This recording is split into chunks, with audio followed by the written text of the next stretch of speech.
Hello, world. Welcome to episode 81 of the Jimmy Canz Show, classic supercard retrospective time. It is the inaugural Halloween Havoc event, WCW's Halloween Havoc 89. Let's talk about it. All right. This was held on October the 28th, 1989, from the Philadelphia Civic Center in Philadelphia, Pennsylvania. NWA event promoted by World Championship Wrestling, broadcast live on pay-per-view, and later released on home video, courtesy of Turner Home Entertainment. 8-match card. Jim Ross, Bob Caudle calling the action. So let's get into the card. Opening contest was a singles bout between the Z-Man and Captain Mike Rotunda, still billing himself as such, even though the varsity club has disbanded. This was a pretty good opener to get the crowd going. 13-minute singles match. Both men, kind of showcasing their thing in this one. Z-Man, gets the win, almost identical to the way Dr. Death got the win over Rotunda the previous month at Clash of the Champions, when he rolls through Rotunda's pin attempt for a pin attempt of his own and captures the win. So, not sure how I feel on that. It's just kind of rinse and repeat with Rotunda here.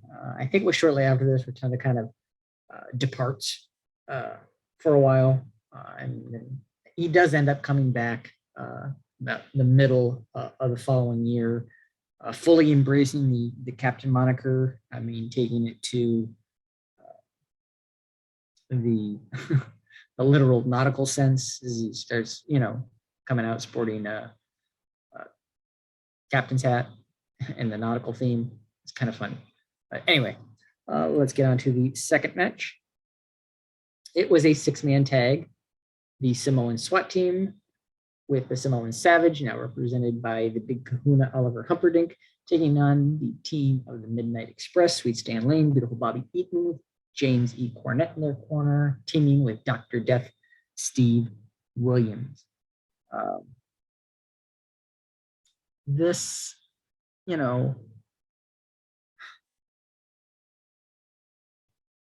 this one, it was a solid 6-man.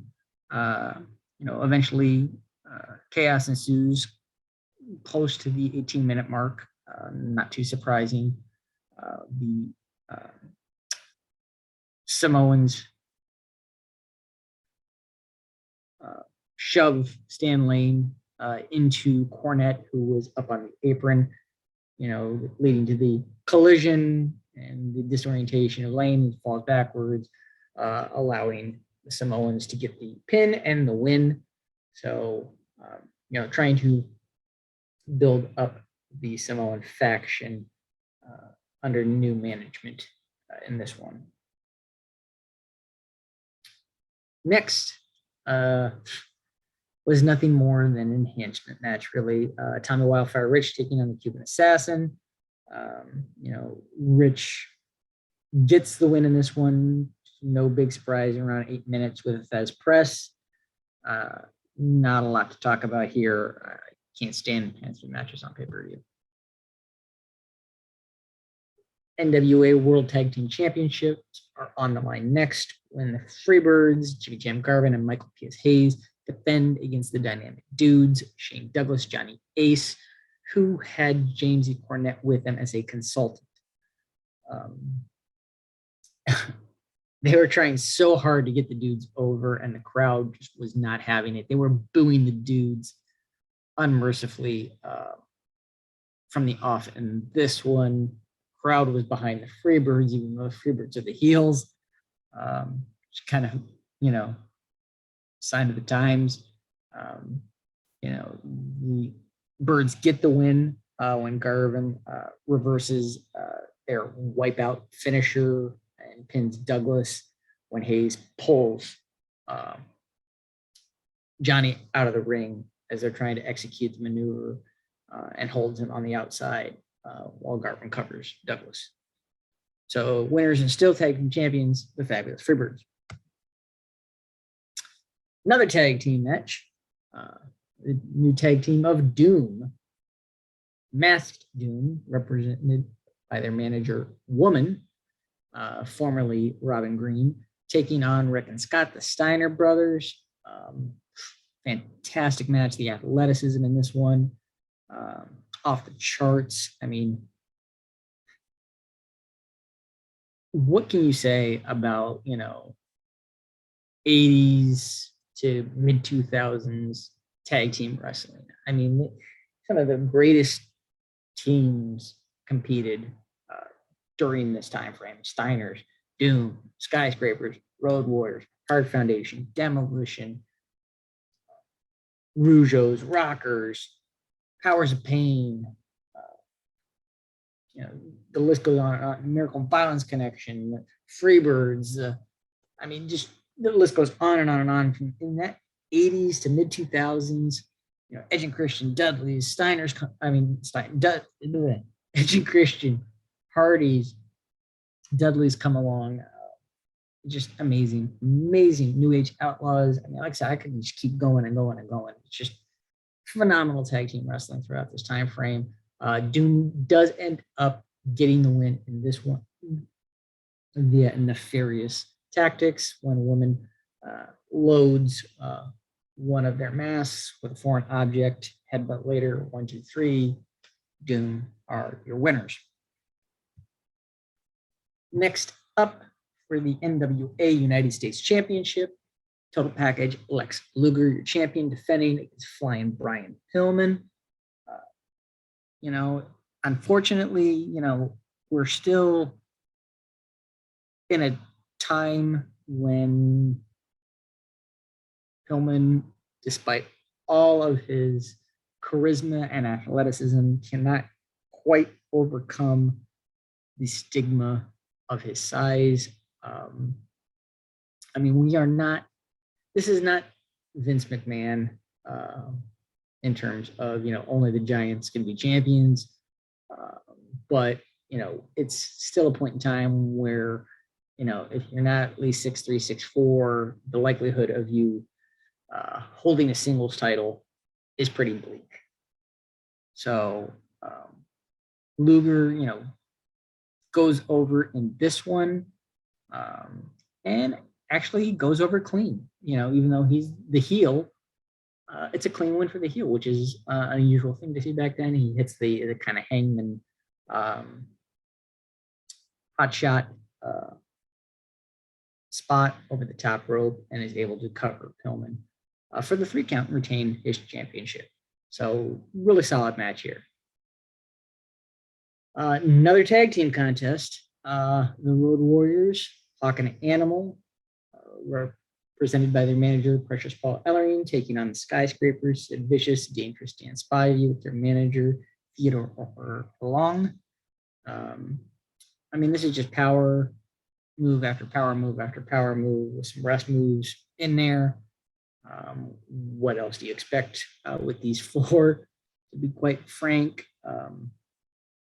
the Road Warriors get the win in this one via disqualification when Long tosses in Norman's cell key, that big heavy metal key that he used to carry around from Norman. He has it with him during this match for some reason, tosses it into the Skyscrapers, who utilize it and get disqualified. Not too surprising to finish it here. Road Warriors probably didn't want to do the JOB. They're still trying to get the Skyscrapers over as these unstoppable monsters. So, how do you stop them? You have them stop themselves and lose by DQ, and you can say, oh, they haven't been beaten and been pinned. So, whatever. And now our main event of the evening, the Thunderdome cage match.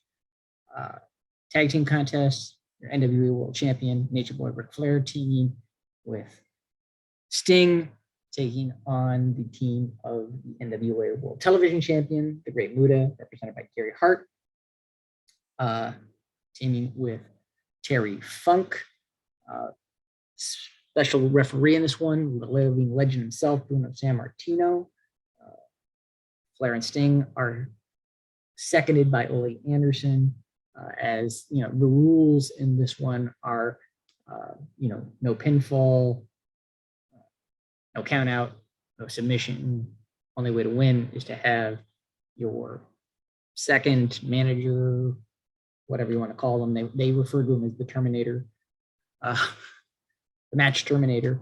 You throw in a towel.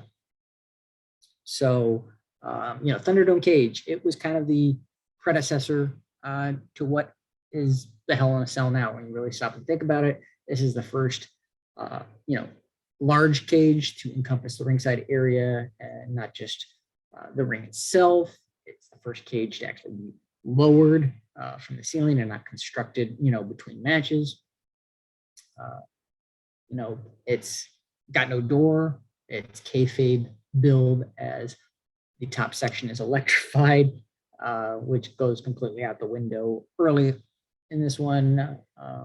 They're climbing all over it. They're touching the top. Nobody's getting electrocuted.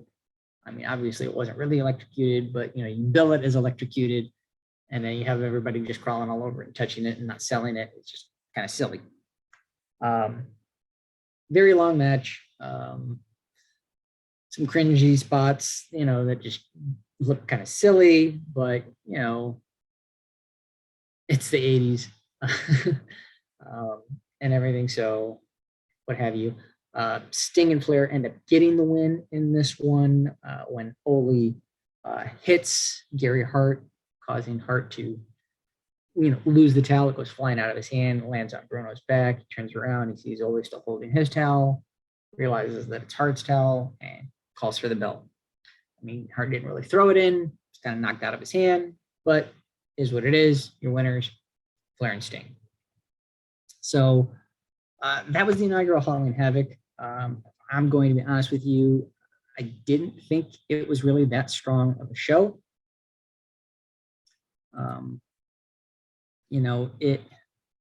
Let's go. For starters, 4 matches are tag matches, and then there's a 6-man also on 8-match card. So that's, 5 out of 8 matches are multi-man matches, and only one singles title is defended on the event that honestly wasn't billed as a quote-unquote gimmick event like a Survivor Series or something similar, where you can rationalize why titles aren't on the line. But this is a pay-per-view, and we get the World Tag Team titles and the United States title, and that's it. You've got the World Television Championship, you've got the World Championship. This is still, I think, a point in time, where you had the United States Tag Team Championships as well in the NWA. So, you've got all these titles, and, 2 of them are only defended. You've got the other 2 champions on the show, but they're in a tag match. Speaking of tag matches, like I said, way too many of them. So you only have the 3 singles matches, one of which was an enhancement match. Why enhancement matches on pay-per-view, I don't know. Makes no sense to me. Hate that. Just not a good showing, honestly, by WCW here. And it wasn't that much of a different card, really, from the previous month's Clash. We're seeing, we saw Sting and Flair tag against Muta, and it was supposed to be Funk, and it was substituted for Dick Slater, but we still kind of saw that matchup the previous month. Granted, they added the Thunderdome cage wrinkle, but still the same competitors, more or less. Luger defended the United States Championship the previous month against Rich. Now he's defending against Pillman. Rich was on the show against Cuban Assassin. Cuban Assassin was on the previous show against was it ZMan, I think, was debuting and took on there. You had Rotunda took on Dr. Death. Dr. Death was on here. Rotunda was on. It's like you're seeing the same competitors from the previous month's Clash. Very similar matches. Just not a big fan of this show. I love the concept. I love Halloween Havoc. Don't get me wrong, but this first one wasn't all that great. On a 10 belt scale, I'm only going to give the inaugural Havoc a 4 out of 10. It just wasn't a very solid show. So there you have it. Next up in the classic retrospectives, we'll discuss Clash of the Champions 9, New York Knockout. And while I have you all here, we're going to do a little bonus. Wherever you are, whatever you're doing, I hope you're doing well. Give the channel a like, a share, a subscribe. Take care of one another, and I will see you when I see you.